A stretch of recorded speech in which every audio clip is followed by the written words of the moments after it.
चांगलं घर चाललेलं असताना फुटतं कुणामुळे? व्यक्तीमुळे नाही, व्यक्ती जो शब्दाचा प्रयोग करते त्याच्यामुळे. एक राजपुत्र आणि एक प्रधानपुत्र, अतिशय प्रेम, अतिशय म्हणजे तो प्रधानाचा मुलगा आणि राजपुत्र त्या प्रधानाला सोडून कुठे जातच नव्हता. तेव्हा अनेकांनी राजाने विडा उचलायला दिला सगळ्यांना की ह्याचं यांची फाटाफूट करा, म्हणाल तितके पैसे देतो. पण त्यांची मैत्री इतकी दाट होती. मग त्या गावामध्ये एक माळीण होती, हुशार होती. तिने विडा उचलला की यांची फाटाफूट मी करीन. धूर्त हो. माझं बोलणं कळलं? हां. त्या संसारातून सही सलामत बाहेर पडण्याकरता परमार्थ. कोणी म्हणतील देव भेटण्याकरता परमार्थ आहे. बिलकुल नाही, देव कळण्याकरता परमार्थ आहे. देव भेटण्याकरता वगैरे काही नाही आहे. जो तुम्हाला कधी सोडून गेला नाही, सोडून गेल्यासारखा दिसला तरी सोडून गेलेला नाही. हां, इथलं चैतन्य कमी होतं एवढंच. पण ती काही चैतन्य तुम्हाला सोडून जात नाही. अणुरेणूमध्ये जर भरलेलं आहे तर त्या प्रेतामध्ये सुद्धा आहेच आहे ना. पण त्या प्रेतामधली तुम्हाला चालवण्याची क्षमता कमी झाली. माझं बोलणं कळलं का? म्हणजे नाही असं काही नाही. हां, जसं बॅटरी असते त्याची पॉवर कमी होते. कुठच्याला तर हे टी व्हीचा रिमोट असतो त्याला त्या पॉवर असतात एवढ्या एवढ्या बारक्या बॅटऱ्या. काय मग ते कमी झाल्यानंतर हुशार माणसं उलटं सुलटं करतात, लावतात, मग कुठे असं घासतात, ते चालू राहते पण पुन्हा कमी होतं. म्हणजे समजावं बॅटरी बदलायला आली आहे. म्हणजे उजेड जरी लायला म्हणजे एक लक्षात घ्या, चैतन्य नाहीसं झालं नाही, कमी झालं, कमी झालं. तसं ईश्वरी सत्ता सर्व ठिकाणी भरलेली आहे. चैतन्य मात्र, जर ईश्वरी सत्ता असेल तर ते चैतन्य आत्ताही माझ्या ठिकाणी आहे, तुमच्या ठिकाणी आहे. जगत म्हणजे आत्मसत्तेचा विलास, हेच याच्यातून सांगायचं आहे त्यांना. आत्मसत्तेचा विलास हे जगत. अमृतानुभवाच्या माध्यमामध्ये ज्ञानेश्वर महाराजांनी जीवाची व्याख्या केली नाही. वेदांत शास्त्र सांगत असताना 3 शब्द वापरले जातात, जगत, जीव आणि परमात्मा. ज्ञानेश्वर महाराज या ठिकाणी जीव शब्द वापरत नाहीत, ते जगाची व्याख्या करतात. जग असकी वस्तुप्रभा. आता जग असकी वस्तुप्रभा म्हटल्यानंतर जीवाची व्याख्या निराळे करण्याची गरज नाही, कारण जीव जगातच आहे. हे ज्ञानेश्वर महाराजांचं स्वतंत्र विचारसरणी आहे, नाही का? ते म्हणले जीवाची व्याख्या करायची गरजच काय? एकदा मी म्हटलं हे घर त्यांचं आहे, मग घरातल्या आतली जी खोली आहे ती त्यांचीच आहे, वस्तू त्यांच्याच आहे, सर्व इथून तिथून तोच आहे. पुन्हा सांगू का तुम्हाला हे त्यांचं, हे त्यांचं, हे त्यांचं, हे त्यांचं? सांगायची गरज नाही. तसं ईश्वरी सत्ता ही सर्व ठिकाणी भरलेली आहे. जगत रूपाने कसं बघ मला, जगत रूपामणी साठवोनी माते. सर्व जगतामध्ये कसा भरलेला आहे एवढं बघ, आणि ते दाखवण्याचा हेतू नामे अमृतानुभव. आता सर्वच जर परमात्मा भरलेला आहे तर अज्ञान कुठून आलं, माया कुठून आली? हा मुख्य विषय इथे आहे. तो आता 7व्या प्रकरणामध्ये अगदी फार मजेशीर रीतीने मांडलेला आहे.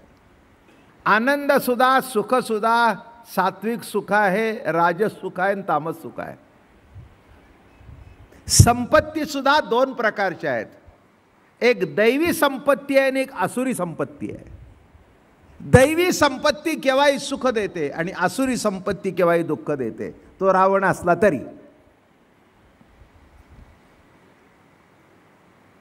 नाही का? रावण असला तरी त्याला त्रास द्यायल्याशिवाय राहायला नाही, त्याच्या संपूर्ण कुळाचा नायनाट झाला, हेही सत्य आहे. तसं इथे बरं वाटतं, बरं वाटण्याकरता येतो, बस एवढंच सार आहे. मी का येतोय? मलाही बरं वाटतं.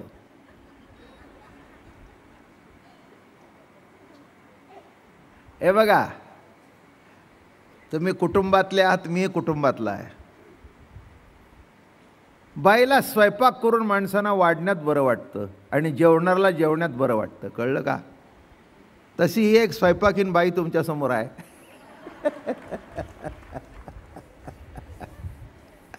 काय ज्ञानेश्वर महाराज म्हणाले, सुगरीन आणि उदारे रसज्ञ आणि जेवणारे मिळती मगा उतरे हातू जैसा.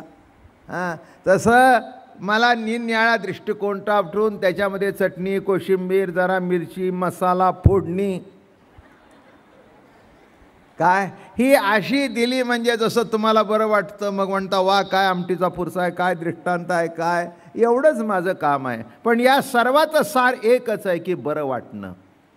आनंद हा जसा दुसरा शब्द आहे, तसं बरव हा दुसरा शब्द आहे.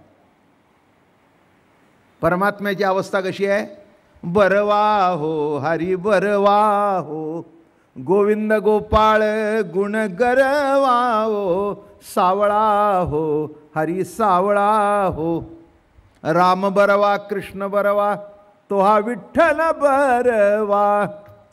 काय सांगतायत? कितीतरी प्रमाण आहेत बरवेपणाची. हां, बरवा म्हणजे बरव म्हणजे आनंद, बरवे म्हणजे सुख, बरव म्हणजे समाधान. हां, हेच परमात्म्याचं स्वरूप आहे. हां, म्हणून ते बरं वाटतं. लक्षात ठेवा, स्वरूपाच्या ठिकाणी कोणत्याही कर्मातून तादात्म्य झालं की बरं वाटतं. बरं हे त्याचं स्वरूप आहे, म्हणून बरं. म्हणून या ठिकाणी जो आपला विषय या ठिकाणी चांगला समारोप करून टाकू. आपण तव खपुष्प परी फळ दे जगतरूप, शब्द नाही ते अमुप. हे काल झालंय. शब्द काय करतो? विधिनिषेधाच्या वाटा दावित हाच देवटा, बंद मोक्ष कळकटा शिष्ट हाची. काय म्हणाले? विधी निषेध दाखवणारा हाच. अरे का, हे विधी आहे, हे निषेध आहे, हे सांगणारं कोण आहे? हे चांगलं आहे, हे वाईट आहे, सांगणारं कोण आहे? नाही का? या सगळ्या ज्या खटपटी आहेत, हां, काही विधी आहेत, काही निषेध आहेत. मग विधी आहे, निषेध आहे, सांगणारं कोण आहे? हां, हे करू नका बरं का, निषिद्ध कर्म आहे, हे करा बरं का, हा विधी आहे. मग विधी निषेध सांगणारा कोण आहे? म्हणजे काय म्हणायचं कळलं का तुम्हाला? इथे त्यांना असं सांगायचं आहे, म्हणजे गाभा सांगतो त्यातला. त्यांना म्हणायचं स्वरूपाच्या ठिकाणी विधी नाही, निषेध नाही, या शब्दानेच विधी निषेध मांडला. बरं नाही ही वस्तुस्थिती आहे, आणि अमृतानुभवाला आल्यानंतर बरं वाटणं हा अनुभव आहे. नाही का? प्रत्येक माणसाचं बरं कुठेतरी बिघडलेलंच आहे की. माझं बोलणं कळलं? प्रत्येक माणसाचं बरं कुठे नाही कुठेतरी बिघडलेलंच आहे. ते बरवेपणाची शिदोरी 1 महिनाभर बांधून येणं नामेच 1 महिन्याची प्रवचनं. कशाची शिदोरी? काय मिळणार आहे? कुणी तुम्हाला विचारलं ऐकून काय मिळालं? मग त्यांना उलटा प्रश्न विचारावा, तुम्हाला कुणी सांगितलं आम्ही काही मिळण्याकरता गेलो होतो? आम्हाला बरं वाटलं. काय? अहो, या जगामध्ये बरं वाटण्याकरता माणसं वाईट गोष्टी करतात. मग बरं वाटण्याकरता चांगलं करतो, यात काय वाईट आहे? माझं बोलणं कळलं? अगदी व्यावहारिक जगतातून बोलतो. बरं वाटण्याकरता दारू पितो ना, बरं वाटण्याकरता चरस घेतो, बरं वाटण्याकरता गांजा पितो, बरं वाटण्याकरता वाटेल ते करतो. मग बरं वाईटातून वाटणं, वाईटातलं बरं बरं नसतंच. ओझं उतरताना कोणाचा तरी हात लागतोच, त्याशिवाय ते उतरता येत नाही खाली. म्हणून हमाली करणारा माणूस जरी असला रोजचा, तरी तो म्हणतो दादा जरा हात लावो, दादा जरा हात लावो. म्हणजे डोक्यावरचं ओझं उतरण्याकरता जसं कोणाचा तरी आधार लागतो, तसं सुखदुःखाची ओझी जी आपण डोक्यावर घेऊन बसले ती उतरण्याकरता सुद्धा साधू संताचा हात लागतोच, नाही का? हे नीट लक्षात ठेवा. तुम्हाला जर वाटत असेल की आपलं ओझं आपण उतरू, तर अशक्य आहे. ते फुटीन, वस्तू फुटेल, तुटेल. मग टाकणं निराळं आणि उतरणं निराळं, नाही का? मग एखाद्या वेळेला एखाद्या माणसाच्या हातून ते पडतं, अरे टाकलंच कशाला, फुटलं ना, अहो म्हणला झेपलं नाही ना, अरे मग हात लावा म्हणायचं.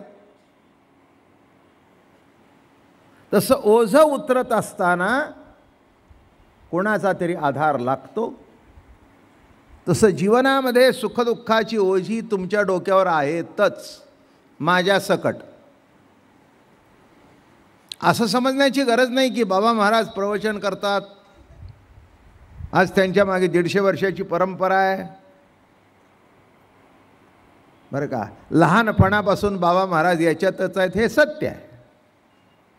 याच्यामध्ये काही असत्य असण्याचं काही जे वस्तुस्थिती आहे ती आहेच आहे, नाही का. लहानपणापासून अगदी आजोबाच्या शेजारी बसणं, त्यांचं कीर्तन ऐकणं, त्यांच्या मांडीवर बसणं, काय 4-5व्या वर्षापासून कीर्तनामध्ये चाल म्हणणं, हे जरी असलं, संत कुळामध्ये जरी जन्म झालेला असला, तरी नाना संसार आडवी हे क्रमयोग वाट बरवी, जोडली से मदैक्य गावी पैठी झाली से. अरे नाना, कळलं का रे तुला नाना? अरे नाना, हा संसार असा आहे, कुठून नाही कुठून तरी अडवतोच, आणि जो अडवतो तो संसार.